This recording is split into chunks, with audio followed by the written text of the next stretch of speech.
Bonsoir très chers téléspectateurs, bonsoir. Nous sommes très heureux de venir partout où vous nous suivez pour votre nouveau numéro du magazine Data Market. Ce soir, nous revenons avec un nouveau numéro, avec une nouvelle participante et nous allons parler de l'entrepreneuriat sur divers angles. Mais avant de vous la présenter, permettez-moi de vous remercier parce que vous avez été très nombreux à nous suivre lorsque nous avons reçu pour vous Alain Yav, CEO de Pigma Communication. Vous nous suivez de Makiso, de Bongandanga, vous nous suivez de Walungu à 45 km de Bukavu, vous nous suivez en Angola, vous nous suivez au Congo-Brazzaville, au Rwanda, en Ouganda, vous nous suivez partout en Afrique, soyez le bienvenu dans votre magazine Data Market. Vous nous suivez en Europe, vous nous suivez en Asie, en Australie, vous nous suivez aux États-Unis d'Amérique, à New York, à Dallas, où nous avons de la famille. Merci de nous suivre, merci de participer à ce programme. Vous pouvez suivre directement ce programme sur ma page Facebook Symphorien Sympho Katende ou vous abonner nombreux sur notre chaîne YouTube Symphorien Katende TV. Nous sommes lundi soir, 22 h à Kinshasa, où nous émettons cette émission sur Kin 24. Merci de nous suivre. Sans plus tarder, permettez-moi de saluer mon intervenante de ce soir. Bonsoir, Allegra Foch Ngalula. Bonsoir Symphorien, merci de me recevoir sur ce plateau. J'ai bien suivi qu'il va partout dans le monde et donc je suis contente et c'est un honneur pour moi. Allegra Foch, nous venons vers vous parce que vous êtes entrepreneur, vous êtes une femme battante, une femme d'entreprise. S'il faudrait mieux présenter Allegra Foch Ngalula, qu'est-ce qu'il faudrait mieux dire? Je suis simplement Allegra Foch Ngalula, comme vous le dites, et je suis entrepreneur depuis 2014. J'ai commencé un peu à l'informel comme ça, et en 2015, j'ai pu formaliser un peu ce que je faisais, avoir tous les documents, les papiers, les bureaux et autres. Et j'ai lancé pour commencer une entreprise de promotion de la femme. Une entreprise des promotions des réussites des femmes. Ensuite, j'ai créé une entreprise plus commerciale dans laquelle nous faisons de la panification, la pâtisserie, du pain et que nous essayons de vendre déjà sur KinEdge. Allegra Foch Ngalula, nous avons planté les décors, des bases, mais si on te posait cette question, c'est qui une femme entrepreneur? Parce que nous savons, depuis la nuit des temps, la femme africaine surtout, la femme congolaise par excellence, elle entreprend. Elle veut vendre des beignets, elle veut vendre des arachides, elle veut vendre le pain pour venir, pour permettre de réaliser le besoin de son ménage, de sa famille. Selon toi, c'est qui une femme entrepreneur?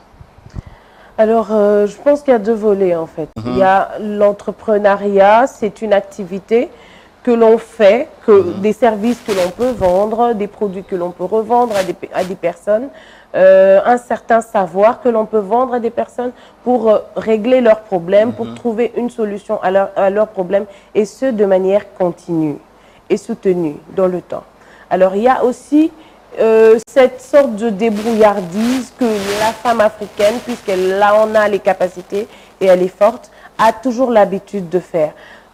Et ce n'est pas toujours accompagné d'une vision de long terme pour asseoir ces activités, pour la survie en fait de la famille, pour la survie vous savez, les femmes, hein, elles pensent à leurs enfants, elles pensent des fois à leurs maris qui n'ont pas toujours un emploi et elles doivent subvenir à leurs besoins. Il y a un peu cette débrouillardise qui n'est pas très mauvaise, qui est déjà un pas vers l'entrepreneuriat formel. Mais dans l'entrepreneuriat formel, je vois une activité que l'on fait de manière soutenue et continue dans le temps.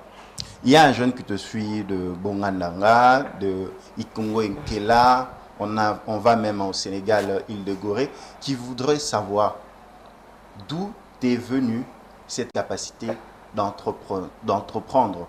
Comment tu t'es lancé dans le monde des affaires? C'est venu comme ça? Tu as eu des modèles? Au début de cette émission, vous avez cité quelqu'un que je respecte beaucoup et qui est pour moi un modèle. C'est le CEO de Pigma Communication, Alain Yav, qui aussi, avant que je ne me lance à faire 2-3 choses, je lui pose des questions, je lui demande des avis, Il y a son frère aussi auquel je demande certains avis pour savoir, par exemple, comment on fait pour gérer une entreprise familiale. Parce que, bon, si vous êtes la grande sœur et que vous avez un peu trop de pouvoir, est-ce que, bon, ça va aller? Est-ce que si vous êtes le grand frère et que vous ne voulez pas que votre petit frère soit DG dans une entreprise familiale, comment ça se passe? Et donc, en observant un peu l'environnement congolais, je me rendais compte qu'il est difficile quand même pour les femmes de trouver un emploi.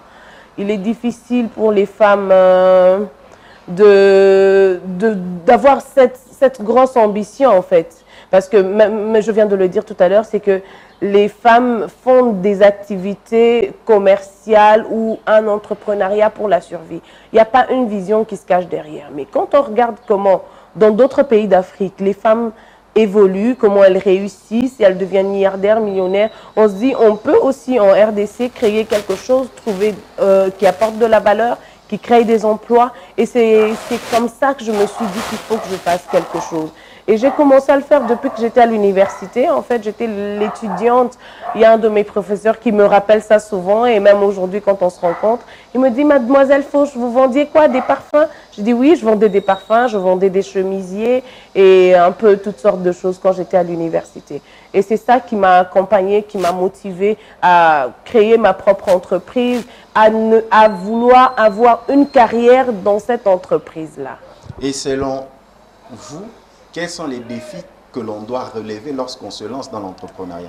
Est-ce qu'il faut nécessairement avoir quelqu'un qui vous aide, qui vous finance dans vos projets, ou aller contracter un crédit auprès d'une banque pour commencer l'entrepreneuriat? La première des choses, c'est qu'on ne croit pas beaucoup en ce qu'on fait quand on entreprend. On peut entreprendre parce qu'on a une difficulté à l'université, on a besoin de payer des frais, des syllabus, etc. On entreprend pour subvenir à quelques besoins et quand on réussit à le faire, on oublie. Le problème, c'est qu'on ne croit pas beaucoup en ce qu'on fait. C'est ça le premier blocage. Le deuxième blocage, c'est qu'on n'a pas beaucoup appris à l'école que lorsqu'on a fini les études, on doit entreprendre, on peut entreprendre. On nous apprend à l'école et dans nos familles que lorsqu'on a fini les études, on doit aller chercher de l'emploi. J'ai eu l'opportunité de travailler dans une banque pour dire comment on fait quand on a un projet, est-ce qu'on va directement à la banque? Je ne sais pas. On commence par puiser dans ce qu'on a parce que les banques vous demandent d'abord ce que vous avez dans notre pays déjà pour commencer et la banque apporte sa part. Comment la banque peut apporter quelque chose? C'est quand vous lui avez prouvé que vous croyez déjà, vous croyez fortement en votre projet, vous savez qu'il est bancable, vous savez qu'il est rentable et vous y avez apporté votre économie, toute votre énergie. Donc, vous avez vendu vos chaussures, vos montres, votre maison pour entreprendre et pour mettre en marche un certain projet. Et c'est en ce moment-là que la banque vient en appui à ce que vous faites déjà. Et donc, ce que moi je dirais à ces jeunes qui veulent entreprendre, c'est d'abord de commencer avec ce qu'ils ont et la banque verra comment les accompagner. Donc, commencer avec ce que l'on a.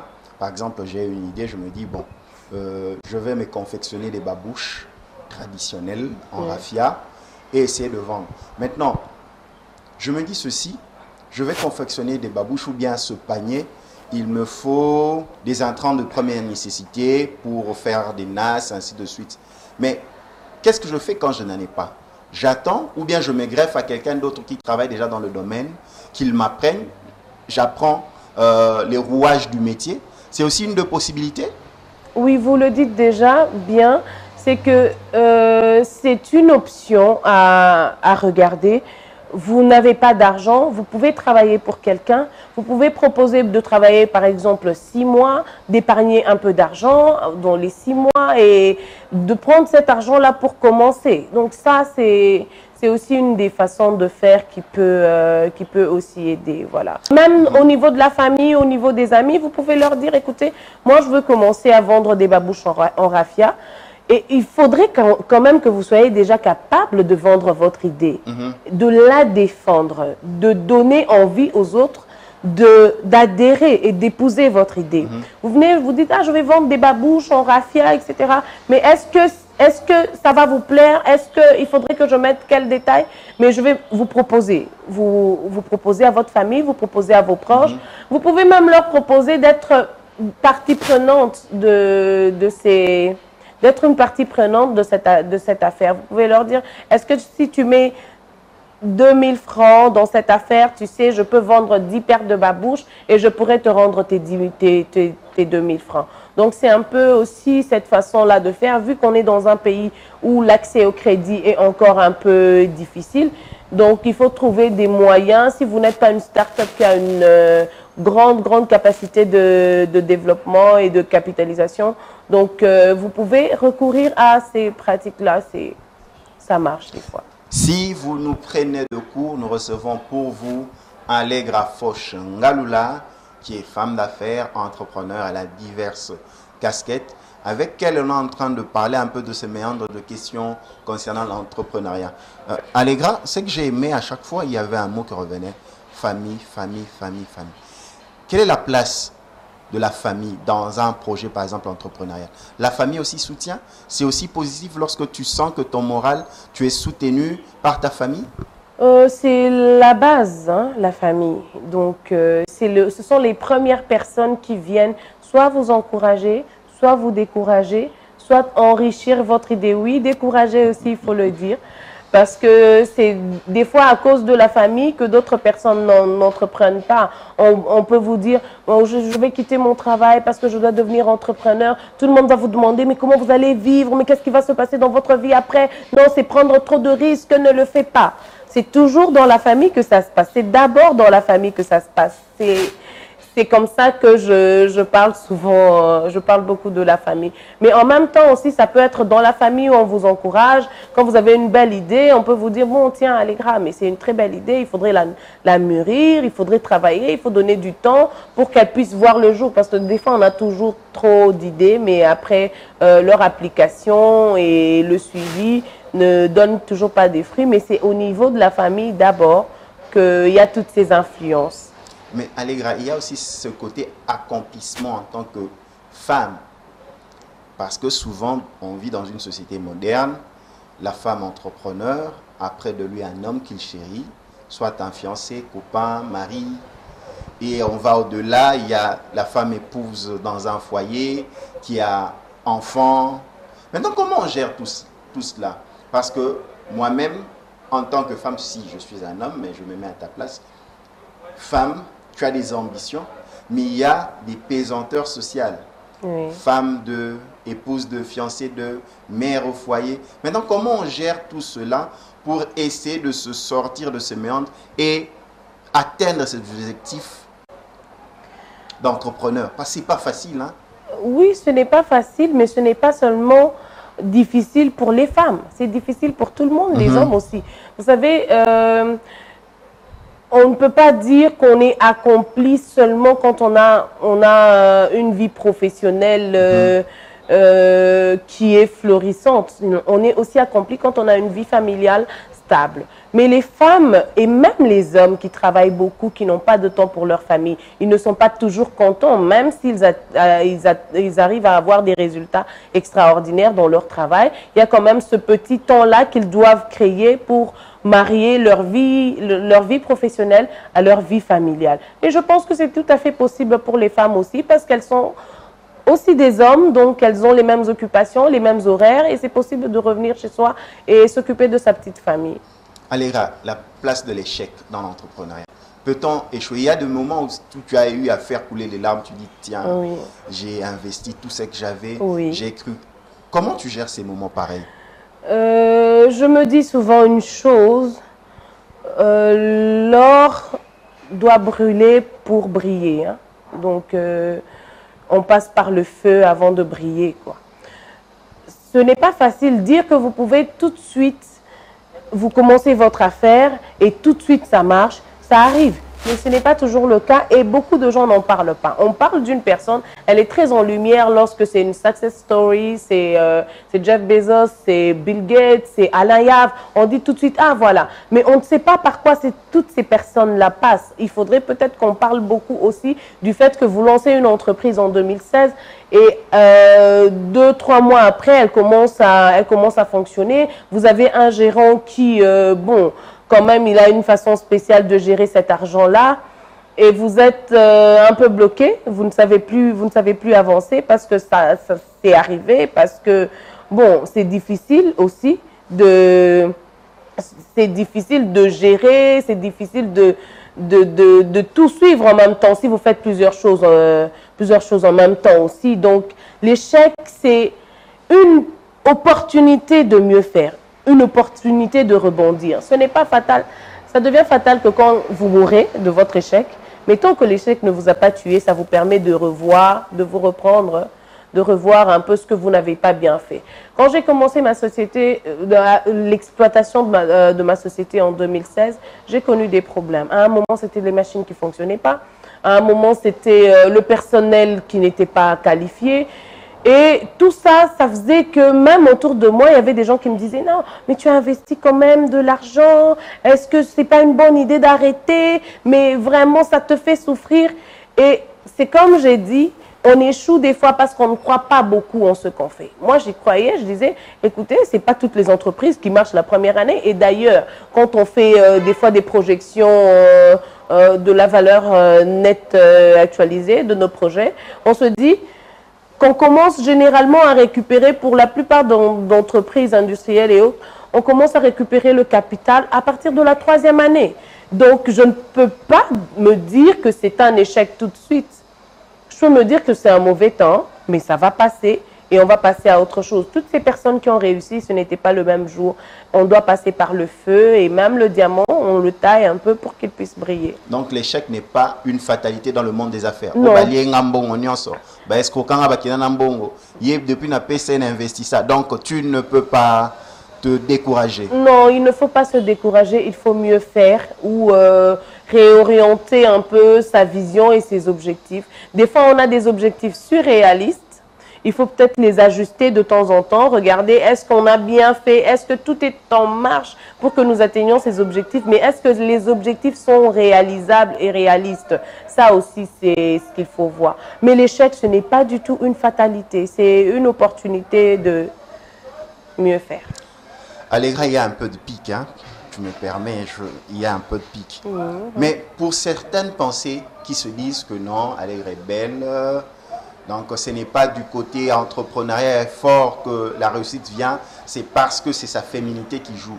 Pourquoi certaines personnes pensent de cette manière? Et toi-même, lorsque l'on dit que c'est ta féminité qui prend une place de choix par rapport à tes compétences, qu'est-ce que tu dis à ces gens-là?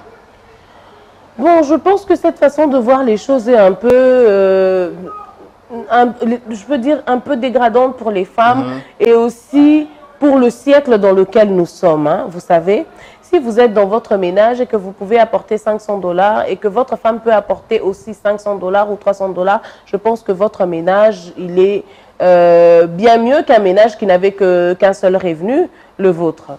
Et donc, les femmes, elles réfléchissent, elles sont à l'école. On a des voisins, des collègues qui sont masculins et qui, eux aussi, dans la vie active, se retrouvent quelque part où ils sont en train de faire un certain travail et un certain revenu. C'est quoi? C'est leur masculinité qui apporte tout ça. Bon, être jolie, c'est un fait, mais ça ne vous aide pas beaucoup, hein, vous savez. Ça ne compte même pas un peu? Je ne sais pas à quel moment, mais ça ne vous aide pas forcément à vendre vos... À moins que vous soyez dans l'industrie du maquillage ou dans l'industrie de la beauté où vous êtes un mannequin. Mais sinon, si vous n'êtes pas un mannequin, à quel moment votre beau visage vend vos pains, puisque moi, je vends le pain. Donc, je n'ai jamais pu exploiter ça. Voilà Allegra. Nous recevons pour vous, très chers téléspectateurs, vous nous suivez partout dans le monde, nous recevons pour vous une femme entrepreneur, Allegra Foch Ngalula, avec laquelle nous sommes en train de parler des questions d'entrepreneuriat. Allegra, Deux fois, vous êtes en train de suivre un projet, un dossier, mais les portes se ferment. Ça t'arrive? Et à ce moment-là, quelles sont les attitudes que vous prenez face à cette situation? Tu as un dossier, tu devais avoir quelque chose de positif par rapport à ce dossier, et après les portes se ferment. Mais le dossier est bon. Quelle est l'attitude que l'on doit avoir? Parce qu'il y a un jeune entrepreneur qui court après un dossier, peut-être après le contrat d'un premier projet pour se lancer. Rien ne dit que dans la vie, les choses devraient toujours se passer comme on veut. Non, ça c'est utopique, et c'est très très irréaliste. La vie n'est pas rose, c'est en dents de scie des fois, mais il faut rester constant. Aujourd'hui, une porte peut se fermer, vous ne savez pas forcément pour quelle raison, mais demain, une autre peut s'ouvrir. Et peut-être qu'elle se ferme pour vous permettre d'avoir la meilleure opportunité demain. Alors, il ne faut pas toujours le prendre négativement ou quoi. Et peut-être aussi que vous n'avez pas été compétitif. Ça arrive aussi que bon, une porte s'est fermée subitement parce que vous n'avez pas été compétitif et qu'il y a une autre personne qui a fait la meilleure offre. Ça arrive et bon, quand vous êtes entrepreneur, vous devez aussi avoir l'habitude de la concurrence loyale entre les autres entrepreneurs du même secteur que vous. Donc ce n'est pas toujours méchant, il ne faut pas toujours prendre les choses du mauvais côté. Mais seulement, il faut rester positif, comme je l'ai dit, et constant dans ce qu'on fait. Si on a une vision du travail qu'on fait, on peut te fermer 10 portes. Mais peut-être que la 20e fois, il y aura la porte qui va s'ouvrir et qui va vous faire oublier toutes les autres qui ont été fermées. Tu sais que des fois, vous êtes devant un partenaire, il te prend de haut, hein, parce qu'il sait que lui, il a des moyens. Toi, tu viens le présenter. Voilà, je vais devenir partenaire d'une société X, livrer par exemple mes parts, mais il te prend de haut. La considération, est-ce que la considération est importante entre partenaires et même entre employés? Je ne veux pas limiter cela entre employés ou entre partenaires, etc. Mais c'est juste de dire que le respect, on se le doit partout où on est, partout, avec n'importe quelle personne avec qui on interagit. On se doit du respect. Personne n'a le droit, puisqu'il a une certaine position, de regarder les autres de haut parce qu'ils viennent demander quelque chose. Aucune entreprise, grande entreprise soit-elle, n'existe par elle-même. Il y a toujours 2, 3 autres petites entreprises qui viennent se greffer pour faire par exemple du nettoyage, pour vendre des papiers, pour former le personnel, nettoyer des voitures. Tout cela, toutes ces entreprises-là sont des petites entreprises, mais elles servent à quelque chose. Donc on est grand parce qu'il y a des petits qui existent et on doit en tenir compte et les traiter avec beaucoup d'égards. Allegra, nous arrivons à un moment crucial. L'entrepreneuriat, d'abord, c'est faire des chiffres, gagner de l'argent. Oui. Maintenant, ma question est celle-ci. Quelle est l'attitude qu'on doit avoir face à l'argent durement gagné dans le travail? Comment on gère cet argent? Quelle est la considération, la place que vous donnez à l'argent que vous gagnez? J'aime beaucoup cette question. En même temps, ça fait réfléchir. Vous savez, gagner de l'argent, ce n'est pas facile et c'est beaucoup de sacrifices que vous faites des fois. Vous vous privez de beaucoup de choses pour gagner demain. Vous n'allez pas dilapider le revenu de votre entreprise parce que bon, vous voulez aller en vacances ou parce que vous voulez vous acheter une nouvelle voiture. N'est-ce pas comité, tu as PDG. Va sentir. Te bako magate poti lelo omona Jeff Bezos akenda musala na ye, omona Bill Gates akenda kape bureau na ye, boko mona pe Alain Yav chaque jour akenda kana bureau na ye. Donc on n'est jamais vraiment arrivé, on ne peut pas se permettre aussi, surtout pour nous les petites entreprises, les petites et moyennes entreprises, nous ne pouvons pas nous permettre d'avoir une gestion une mauvaise gestion de l'argent. Donc, il faudrait mettre déjà en place les procédures. C'est comme ça qu'une entreprise évolue. Quand vous n'avez aucune procédure, vous êtes vous-même le DG ou le PCA de l'entreprise, etc. Vous vous permettez de puiser sans passer par la procédure. Dans la caisse de votre entreprise, elle va aller nulle part, cette entreprise. Elle va se fermer et ça sera la banqueroute directement. il faudrait qu'il y ait des procédures, que les gens respectent, qu'il y ait des budgets qui sont suivis. Et cela va vous permettre à vous-même déjà d'être discipliné, à votre personnel aussi d'être discipliné. Parce que si vous êtes le leader de votre entreprise, les gens s'inspirent de votre comportement à vous. Et des fois, les gens ont du mal à gérer les entreprises parce qu'ils ont travaillé dans des entreprises qui ont été mal gérées. Alors, si vous voulez aussi que vous ne soyez pas le seul entrepreneur pour lequel ça marche, qui évolue, vous pouvez déjà vous arranger pour donner le meilleur exemple dans la gestion de l'argent. Moi, j'ai eu quand même de la chance, je suis passée par certains cabinets politiques, par exemple, où la gestion de l'argent était une chose vraiment très correcte. Vous faites des papiers, vous suivez toute la procédure. Et ça devrait être pratiquement la première des lois parce qu'on entreprend pour gagner de l'argent. Et quand on le gagne, on ne le dilapide pas. C'est ça. Quand on le gagne, on ne le dilapide pas. Non, on ne le dilapide pas, on l'utilise, mais on ne dilapide pas, on ne gaspille pas. Sinon, l'entreprise n'évolue pas non plus. De ton expérience, comment tu fais par exemple pour gagner un marché? Alors ça, c'est difficile, je négocie parce que ce que je fais déjà, c'est quoi? C'est la vente de pain. Alors ce que je fais, c'est que je vais voir mes clients, on se met, je leur explique, voilà, je vends du pain, je peux vous livrer 50 kilos tous les jours ou tous les 2 jours et vous allez me payer de telle façon, j'imprime le contrat, je leur donne et puis voilà. Nous commençons à fonctionner. Mais je crois qu'il y a une procédure pour des marchés gré à gré, par exemple, et il y a une procédure pour qu'à un certain montant, vous passez par les appels d'offres. Si vous êtes compétitif, c'est vous qui avez le marché. Je crois que c'est ça. Allegra, ce que j'aime, c'est le côté relations humaines. Parce que pour aller gagner un marché, c'est un visage que tu vas rencontrer. Oui. Peut-être c'était un numéro de téléphone. Ça devient un nom et à ce visage, tu associes le nom. Maintenant, quelle est la place de savoir entretenir les relations, créer les relations? Surtout vous qui êtes entrepreneur, vous êtes appelé à découvrir de nouvelles personnes. Oui. Comment ça se passe? Le réseautage, c'est quelque chose d'important actuellement. Et puis, vous n'avez pas que le réseautage physique comme ça, il y a aussi WhatsApp, Facebook qui facilite un peu les choses. Vous pouvez rencontrer des personnes que vous ne connaissiez pas hier et qu'aujourd'hui, vous avez la possibilité de rentrer en contact avec elles, de leur parler, de leur proposer vos produits et de faire votre publicité. Les gens peuvent regarder et cliquer sur votre produit et vous contacter.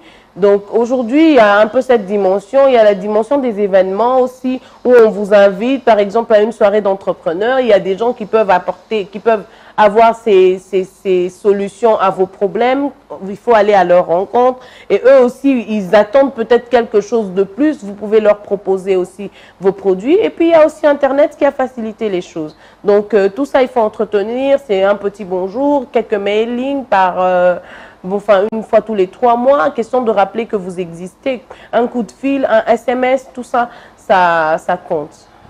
J'aime, on monte encore le level, c'est par rapport à la visibilité. Je suis entrepreneur, je dois avoir une image. Parce que tu tiens tellement à ton image. Quelle est la place de l'image, de la visibilité? C'est ce que les autres appellent carrosserie auprès des partenaires. Bon, ça dépend de votre produit. Ça dépend des objectifs stratégiques de votre entreprise aussi. Parce que s'il y a des entreprises qui peut-être doivent commencer par le contact direct, bouche à oreille, qui n'ont pas encore estimé que c'est bénéfique de faire cette grosse publicité avec des gros panneaux, avec le visage dessus dessiné, etc. Non. Il y a des entreprises qui peuvent commencer timidement ou un peu effacées. Tout dépend. Et en même temps, cette publicité-là, cette visibilité-là, c'est de l'argent. Il faudrait que lorsque vous le dépensez, vous sachiez exactement comment vous faites pour le récupérer. Alors, au bout d'un moment, vous devrez évaluer. Nous avons fait pendant 6 mois, nous avons nous avons sponsorisé notre page Facebook ou notre compte Twitter. Il faudrait que vous puissiez évaluer le retour de cet investissement-là. Depuis que nous sponsorisons notre page Facebook, combien de clients nous avons eu en plus dans notre business? Est-ce que ça nous avantage? Est-ce que ça fait en sorte que les concurrents nous copient très vite, etc.? Tout ça, c'est à analyser, hein, je pense, à mon humble avis. On ne peut pas faire de la publicité et de la communication juste pour faire. Il faudrait orienter sa communication. C'est qui mon consommateur? Mes consommateurs. Est-ce qu'ils sont sur Internet? Je ne sais pas. Est-ce que mon marché, est-ce que les gens qui viennent, qui sont mes clients, est-ce qu'ils sont tout le temps sur Internet pour que j'aille faire de la publicité là-bas? Est-ce que les gens qui sont mes clients regardent la télé? Je dois aussi analyser ça. S'ils ne regardent pas la télé, je n'ai pas besoin d'aller faire ma visibilité à la télé. C'est du gaspillage de ressources. Donc, je dois quand même mieux analyser. Je préfère encore aller dans un marché, faire une pancarte et dire « Maman mapa, azoteka mapa nae awa ». Et c'est plus facile. Toutes les mamans qui passent, qui sont, elles, ma cible, peuvent regarder et se dire « Ah tiens, maman mapa moko azali awa azopesa bisomapa, peut-être à crédit ou quoi ». Donc, chacun doit faire sa visibilité selon le target market qu'elle a. Chacun doit faire sa visibilité selon le target market. Ah, ça c'est très bien dit. Vous êtes dans le magazine Data Market diffusé sur Kin 24 Télévision. Ce soir, nous recevons pour vous Allegra Foch Ngalula, entrepreneur, chef d'entreprise. Elle a plusieurs casquettes. Aujourd'hui, si tu vas sur Internet, tu constates sur ta page Facebook, tout le monde, entrepreneur, coach, performeur, formateur.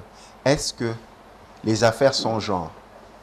Ou bien c'est juste un aspect, les gens ne comprennent pas le contenu de ce qu'ils disent. Parce que tu vas sur Internet, entrepreneur X, entrepreneur, motivateur, coach.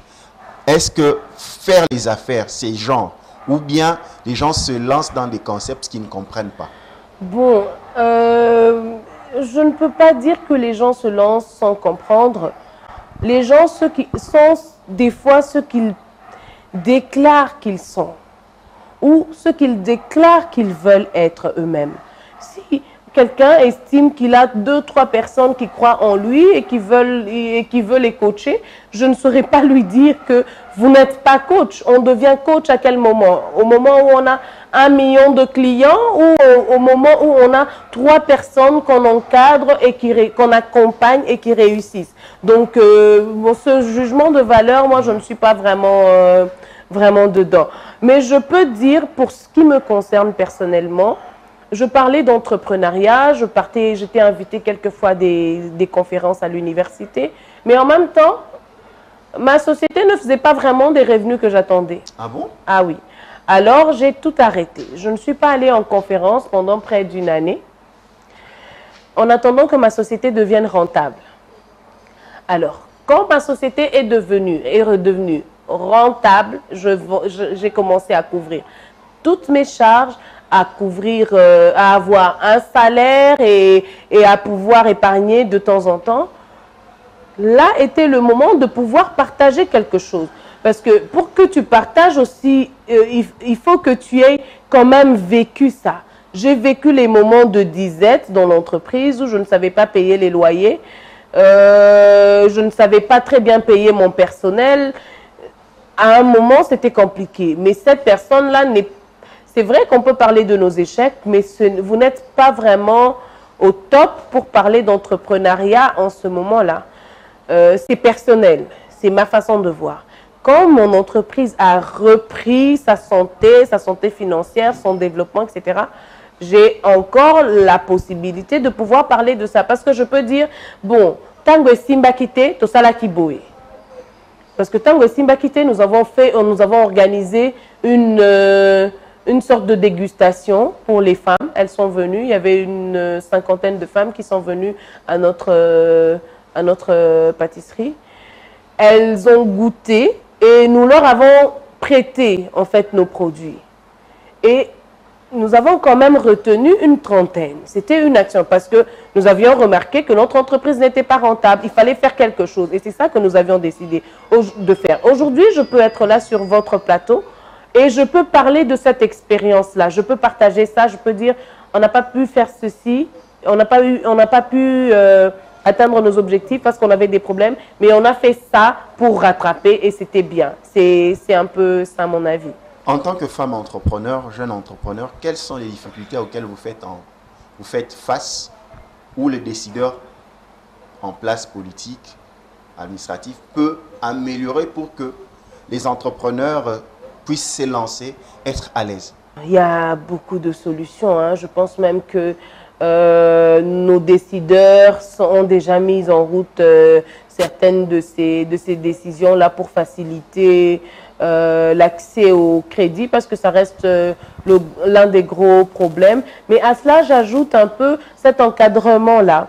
Parce que vous savez, on peut avoir une très belle idée et l'idée seule ne suffit pas. Il faudrait que vous sachiez à côté de votre idée comment je vais faire pour gagner de l'argent, comment je vais faire pour vendre, est-ce que je dois vendre ça en ligne ou est-ce que je dois vendre ça dans une boutique, je dois avoir une zone de chalandise par-ci ou par-là. Donc, il y a aussi cet aspect de l'encadrement à côté de l'aspect d'avoir accès au crédit ou que le gouvernement constitue un fonds de garantie pour ces jeunes entrepreneurs-là. Mais aussi, c'est que chacun de nous doit apporter un peu du sien. Il ne suffit pas d'apporter votre idée et de vous présenter à la banque pour que la banque la finance. Il faudrait apporter aussi vous-même un petit quelque chose pour que tout le monde qui vous écoute soit quand même motivé. C'est ça. Donc le gouvernement peut penser peut-être à créer des fonds de garantie pour soutenir les entrepreneurs et à créer des structures d'encadrement de ces entrepreneurs-là. Il y a une question qui revient souvent auprès de mes téléspectateurs. Lorsqu'ils suivent ce programme, ils viennent, ils nous envoient leurs messages, leurs mails. La peur d'entreprendre. La peur d'entreprendre. Tu verras quelqu'un qui a des fonds, mais il a peur. Il prend son argent, il place en banque. Oui. Il se dit, ah, mais si je me lance, est-ce que je vais réussir? Ça nous arrive tous. Maintenant, qu'est-ce qu'il faut faire face à cette phobie-là? Mais vous êtes d'accord quand même que nous finirons tous par mourir? Mais est-ce que nous... Voilà, mais est-ce que nous arrêtons de vivre? Je ne pense pas que nous arrêtons de vivre parce que nous allons finalement mourir. Et l'entrepreneuriat, je l'ai dit au début, c'est que ce n'est pas une ligne droite, hein. On peut perdre tout comme on peut gagner, mais qui ne risque rien n'a rien à la fin. Donc, il faut toujours essayer, mais il faut prendre des risques calculés et ne surtout pas mettre tous les œufs dans un même panier. Aujourd'hui, on a un peu une tendance à avoir des octopus investments où vous avez 2-3 choses que vous faites en même temps, mais il faudrait peut-être ne pas trop s'éparpiller, se focaliser sur ce qu'on sait bien faire et savoir dire non à d'autres opportunités. Parce que si vous ne savez pas ce que vous voulez, il faut peut-être savoir ce que vous ne voulez pas faire. Et ça, c'est très important. Se dire, je me focalise dans ça, je prends tel risque, j'épargne un peu au cas où. Mais quand déjà vous partez avec un plan B, je ne sais pas trop si vous partez dans l'intention de vraiment réussir votre coup. Alors, ce qu'il faut faire, c'est juste calculer les risques, les prendre au moins. Et pour savoir, à la fin, vous aurez votre expérience de réussite ou d'échec, vous en aurez une au moins. Est-ce que vous êtes friand de ceux, par exemple, ils voient Allegra a ouvert une boutique d'habillement.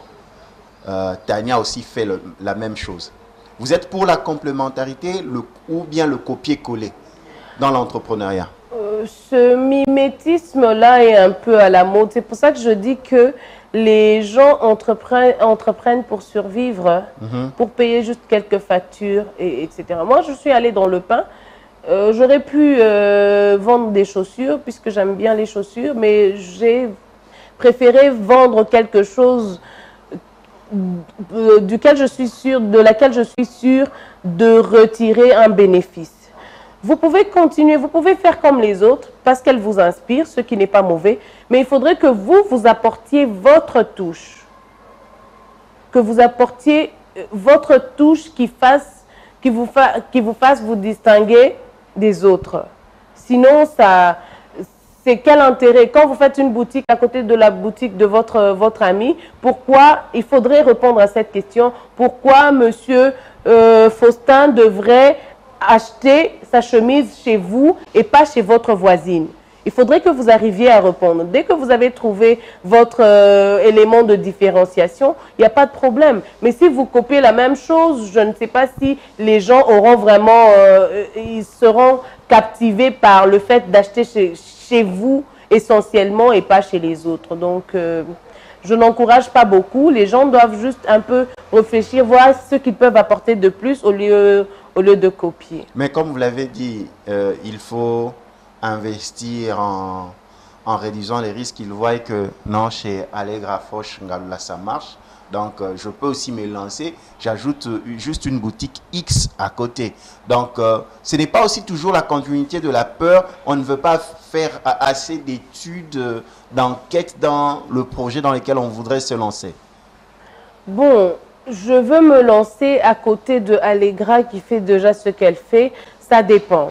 Si vous regardez, par exemple, que la demande, elle est forte et que Allegra à elle seule n'arrive pas à couvrir toute cette demande, je trouve que c'est tout à fait logique qu'une personne voie en cela une opportunité et mette sa petite boutique à côté. Mais si, par exemple, il y aura déjà peut-être que la Allegra, elle n'atteint même pas ses objectifs et que vous veniez vous mettre là à côté, vous dépensez de l'argent, vous avez des coûts.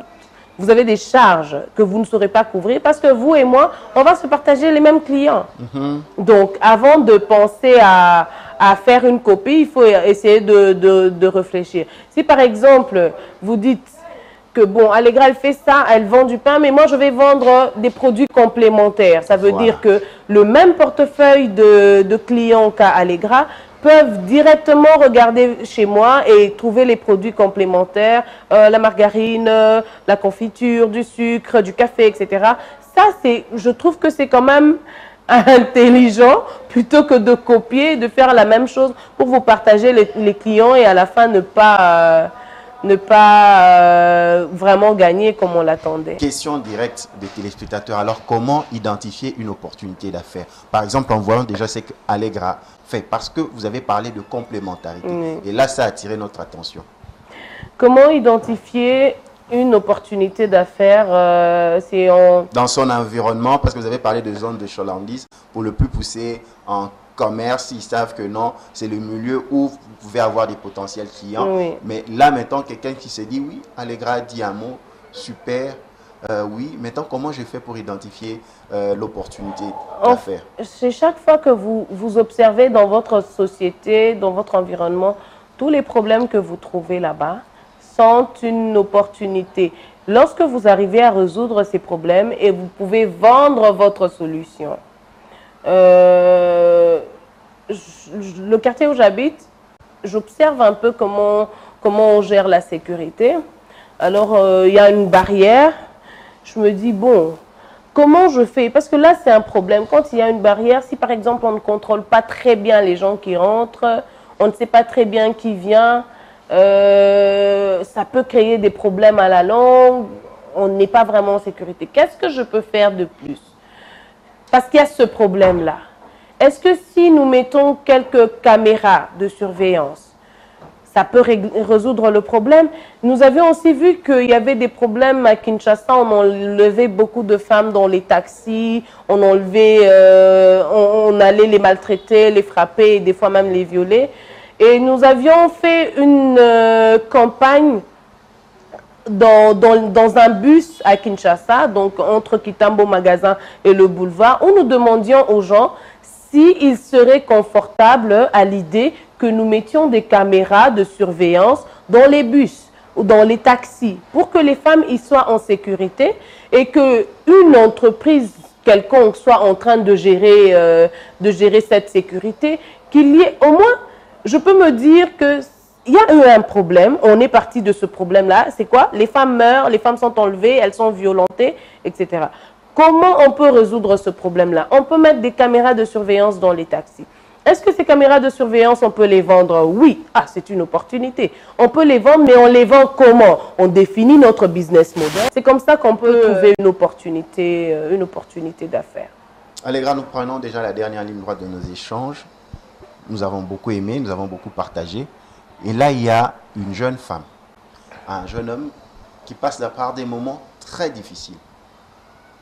Ils n'ont pas de soutien familial, ils ne connaissent pas personne, ils ne savent pas par où commencer, mais ils veulent entreprendre. Ils veulent devenir comme Allegra. Selon toi, quel est le message de persévérance que tu peux leur donner? Comment les encourager? Ils sont au Lualaba, ils sont à Bongandanga, ils sont au Dokasai, ils sont partout en Afrique, à Tombouctou, même en Europe qui nous suivent maintenant. Ils veulent voler de leurs propres ailes, mais ils ne savent pas. Qu'est-ce que Allegra peut dire pour leur motiver? Il faut avoir juste le courage de commencer au bas de l'échelle, ce qui est très difficile, mais ça reste possible. De commencer au bas de l'échelle et de monter. Aujourd'hui, j'ai reçu une fille qui est venue pour me maquiller. Alors, le prix que je lui paye, je me dis, ok, elle veut avoir sa propre boîte de maquillage. Je dis, je suppose que si elle peut avoir 2 clientes, elle a de quoi imprimer 100 cartes de visite. Quand vous avez 100 cartes de visite, vous pouvez aller dans une école où il y a beaucoup de filles, par exemple, IFASIC, vous avez l'UPC, vous avez l'ISP Gombe. Vous pouvez aller là-bas, vous distribuer vos 100 cartes. Je ne doute pas que vous pouvez avoir un minimum de 30 appels. Et c'est déjà ça votre capital de départ, ces 30 personnes-là. Ça ne doit pas coûter des millions de dollars. Les gens pensent souvent, nous tous, nous pensons souvent que pour entreprendre, il faudrait que j'aille à la banque, qu'on me donne un crédit, qu'on fasse ceci. Mais il y a moyen de commencer avec le peu qu'on a. Et le peu qu'on a, c'est ces peu de mégabytes qu'on achète sur notre téléphone au lieu de passer toute sa journée à chatter, bonjour, bonsoir, etc. On peut se former sur YouTube, acquérir un savoir-faire et essayer de se vendre parce que 2 fois vous maquillez 2 personnes, vous imprimez 100 cartes, vous les distribuez, vous prenez, vous les distribuez. Comme ça, si elle ne vous appelle pas, vous les appelez pour proposer vos services. Ça ne demande pas que vous alliez faire la file à la banque pour qu'on puisse vous financer. Ça demande juste que vous puissiez penser à comment faire les choses différemment et commencer au bas de l'échelle avec le peu qu'on a. Lorsqu'on veut entreprendre, pour un jeune qui te suit partout dans le monde, qu'est-ce qu'il ne faut pas faire? Quel est le comportement qu'on ne doit pas avoir? Alors, partant de ton expérience.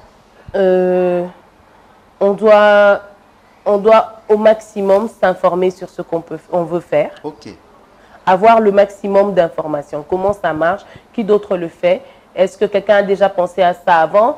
Ou est-ce que ça a marché? Ce qui n'a pas marché, pourquoi ça n'a pas marché? Et ce qui a fonctionné, comment et pourquoi ça a fonctionné? Et il faut avoir moins peur d'échouer. C'est la peur d'échouer qui fait que nous puissions rester stagnants quelque part. Ne pas avancer parce qu'on se dit bon, ce qui n'a saliboé, ce qui est simbité siko na kosukarapi. Donc du coup il faudrait essayer. Quand on veut entreprendre, il faut avoir ce courage là de prendre le risque et voilà. Mais pour ceux qui disent qu'ils n'ont pas un niveau d'études suffisant, Allegra est brillante, elle a fait l'université, mais moi je ne sais pas comment apprendre parce que je me suis juste limité à un niveau bas de l'instruction. Qu'est-ce que tu en penses? Ils peuvent aussi entreprendre, non? Oui, bien sûr qu'ils peuvent entreprendre. Il y a des métiers. Il y a des métiers qu'ils peuvent apprendre et après avoir appris, ils peuvent eux-mêmes l'exercer. Et j'ai beaucoup de respect pour ces personnes parce qu'en fait, on est dans un pays, par exemple, où il y a beaucoup de bois, où on peut avoir le vrai bois massif, etc. On peut avoir un jeune qui n'a pas vraiment étudié, mais qui peut aller apprendre un métier. Il peut proposer, il vient chez un menuisier qui a déjà tout ce qu'il a. Il peut lui dire, bon, vieux, pendant 6 mois, ozo futangate, mais ozo formengai.